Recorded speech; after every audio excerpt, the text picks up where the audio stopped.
Thanks everyone for joining me. I have another episode of the Travel Collective where I share some of my favorite places, things to go. And today I'm excited to talk to Susan, who has a bed and breakfast in Vermont, which many of you know how much I love Vermont, especially in autumn.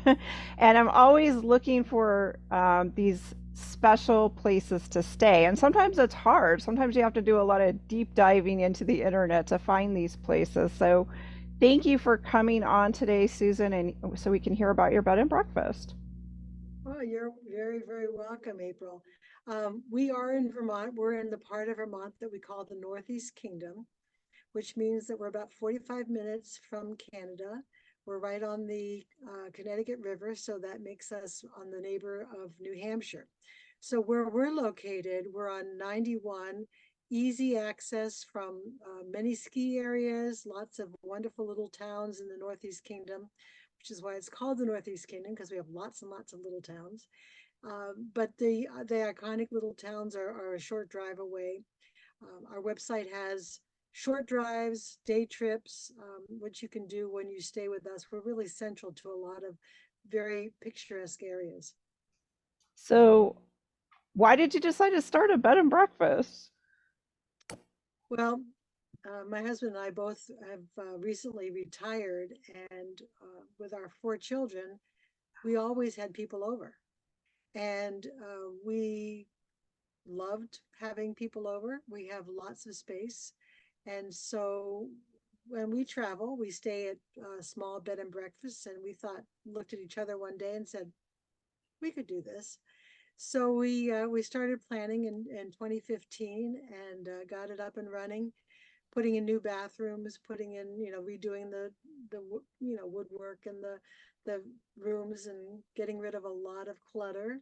Um, so, we have six guest rooms.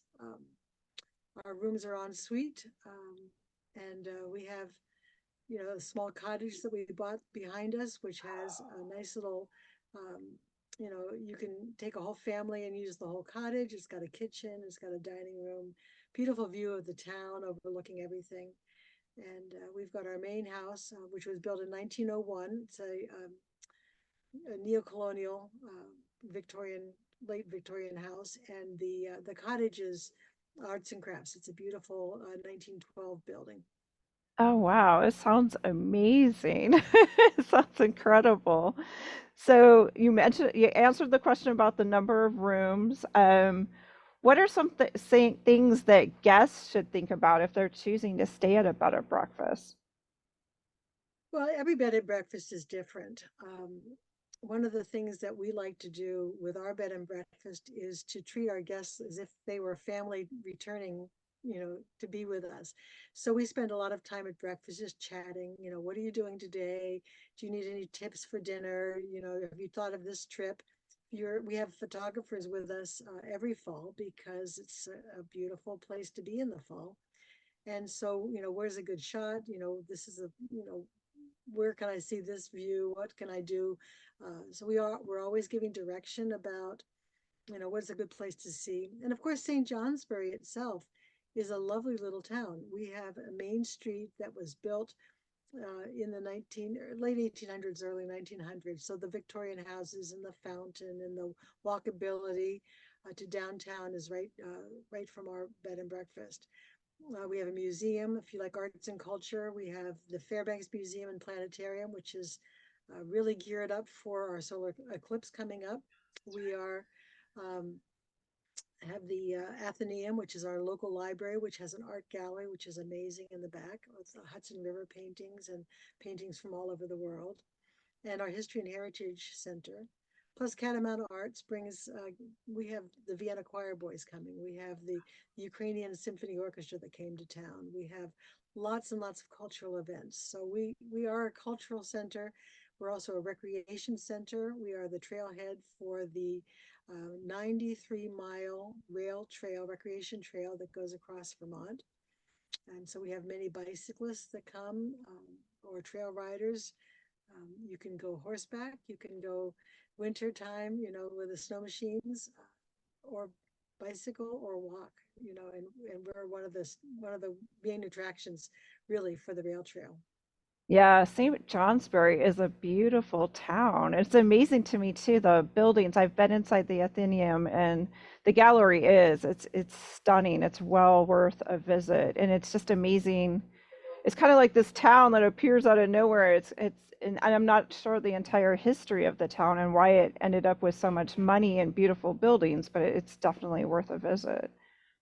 Well, the Fairbanks name is pretty popular here in St. Johnsbury because the family came up from Holyoke, Massachusetts, to open up a general store for all the farmers. And in the course of taking care of the loading and unloading of goods, one of the brothers of the Fairbanks family said, there's a better way. So he invented the first American platform scale right here in Oh. St. Johnsbury. Took a lot of farmers, taught them how to do metalworking. We had our first adult education here in St. Johnsbury in the mid 1800s. And then, of course, housing for all the people who wanted to come. And it became a real center of industry. And so the railroad became very interested. And so we became a railroad center as well. And now the railroad is kind of part of our rail trail system. Yeah. But it is a transportation. A lot of people know St. Johnsbury for St. Johnsbury trucking. So we've often been known for the transportation center, but that started with the railroads. Yeah, and I know there's a lot of festivals in the area too. Do you have any favorites, festivals to share that people might want to think about booking ahead to come for? Well, April 20th is our Maple Sugar Festival, and that's the one that, it's we close off the streets. Throughout the summer, we have the final Friday festivals where we close off the streets and we have music. Every time we have a festival, we close off the streets, have music and dancing and, vendors and all kinds of fun stuff all the way up and down. Colors of the Kingdom. We have a Mm. train ride that goes, the old tracks. You can ride an old locomotive and see things that are only seen once a year on that old trail. So it's the community. We have town band concerts starting in the late fall or late late spring through the summer and into the fall. The band concert is one of the oldest town bands in the country, and people bring their lawn chairs to the gazebo, and we sit and listen to the town band, and the kids dance, and there's free ice cream. So we're a real community that likes to get together and do things. We get together at Halloween for the Halloween parade. We close off Main Street, and we have about 6,000 people that march down costumed down Main Street for Halloween. It's just a really lovely time of year. We're one of the only Vermont first nights for the new year. We have a beautiful first night celebration. It's first night north. Catamount Arts organizes that for us, and we have people coming from all over and acts that are in a lot of venues all over town. Oh, it sounds amazing. So do you have certain hours that you like to serve breakfast? Because I know certain bed and breakfasts do it a little different. Well, we take reservations because I'm alone in the kitchen and I don't want to go crazy. So Yeah. we put out a cold buffet. I have fresh fruit and yogurts and breads and coffee and teas. Coffee and tea are always ready at 6:30. But our cold buffet is available from 7:30 until about 9. And when they take their reservations for breakfast, they have a seating time so that I serve people every 15 minutes so they can go through the buffet and not feel crowded. And then they sit down and take their hot breakfast orders. They can have eggs, pancakes, French toast, bacon, sausage, vegetarian options, gluten-free options. So I take their hot orders after they've sat down. Wow, that's a lot of work, but that's amazing for guests to have options like that because not every bed and breakfast is able to really do that. They try to make something that, same kind of for everyone, but still amazing. That's one of my favorite parts of staying at a bed and breakfast actually is the breakfast.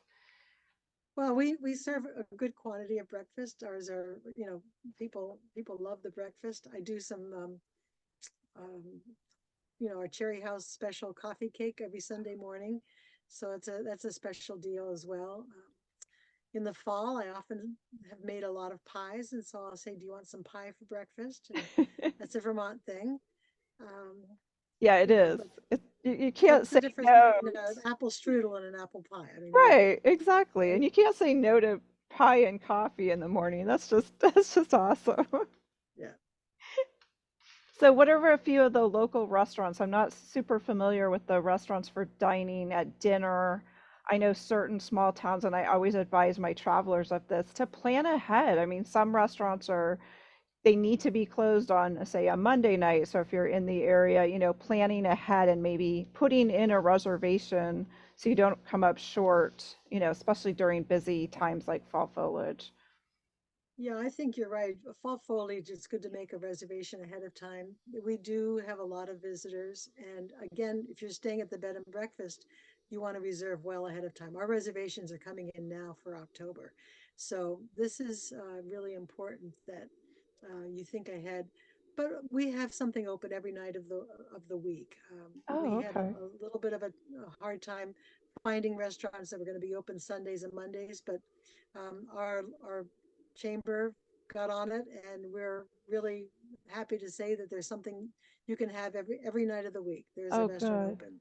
We have great restaurants. A lot of them are within walking distance of our bed and breakfast. We are on a hill, so you walk down, you have to walk back up. But it's a walkable town, and the sidewalks are in good shape. So the we have excellent restaurants. You can get deli fare sandwiches if you want. You can get pub fare. You can get a really high end meal, which Salt Bistro is amazing. They are one of the best restaurants we have around. For special events and for any kind of traveler that wants a taste of the local fare, I always recommend Salt Bistro. We have the Kingdom Tap Room, which is a lovely pub. We have some breweries. We have the distillery. We have a 98 Mill. We have Papa Tarosi's. We have some pizza places. Papa Tarosi's also has a fish shack with great fresh fish that they cook, Oh, amazing fish. We have Thai and we have Chinese and several pizza places. So there's always something. And our grocery store also has a beautiful salad bar and has lovely food there too. that's good to know too, because I know I have run into some of towns during fall foliage season where, there are just not as many places open. So I applaud your Chamber of Commerce for filling in those blank nights. I think that's super important for travelers because some travelers from, larger places like California and Texas, they're just not used to, I have to kind of educate them, this is nice, small town, but yeah, not everything's open 24/7. You just need to make adjustments and to enjoy your travels. And I love that it sounds like everything's so walking close to you. Yeah, I mean, you can travel a little ways. I mean, we're only 20 minutes from Littleton. That's a nice excursion as well. And they have the longest candy counter in the Guinness Book of World Records. It's there's just all kinds of things that you can do. We're within a short drive of lots of different places in Vermont, and we have guests that come and take pictures of all over Vermont and then come back to us because you can go to Burlington and back in a day. You can go to Stowe and back in a day. You can go, Montpelier and back, Newport and back. So there's lots of, we're kind of central. You can go hiking in the White Mountains and come Oh. back here. So, we're pretty central to all those events and opportunities. What about winter time activities? I know that that's kind of a little bit of an area that's growing as far as travelers getting out. Would you say Well, we're there's, busy in the winter as well. We have skiers. Burke Mountain is just up the road from us. oh, Burke okay. Mountain's a great ski resort. If you want to go a little further and go to the water park, Jay is up about 45, an hour away. And then Cannon Mountain is a little bit to the east of us, about a half an hour away. Stowe is about 45 minutes away. You can go to just about any. We have people who buy the Epic Pass and look at the weather report in the morning and see where they want to go. So you can really go in any direction. We have snowshoeing, we have cross country skiing areas in the close by, and again, the rail trail is a wonderful resource for people who want to do some snow traveling. Ah, sounds amazing. So, for anyone thinking about making reservations, do you have weekends? How are you set up for specifically fall foliage? Because I know for many travelers and many bed and breakfasts as well, you do have minimums as far as nights of stays. Can you talk a little bit about that? Yeah, we decided not to do that. Oh, We have a lot of people who find us because we're midway between Boston and Montreal, and also people from Montreal go to Maine. And so we're midway there. So people find us, stay one night, and then we feel like our job is to bring them back. right. So they find us by accident, they come back on purpose. Oh, I love that. That's fabulous. So, where can people find you, Susan? Go ahead and tell us Yep. your website, best way to contact and make reservations.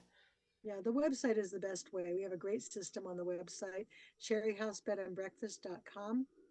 You can find us on Facebook, Instagram. Um, we're out there. If you Google lodging in St. Johnsbury, we pop right up. So cherryhousebedandbreakfast.com is our website. And you'll see pictures of the rooms. You'll see pictures of my husband and me, Martin and Susan. And we want to treat you like family. We'd love to have you come and visit and see what St. Johnsbury has to offer. Thank you so much, Susan. I appreciate it. You're very welcome. Thanks for the conversation, April.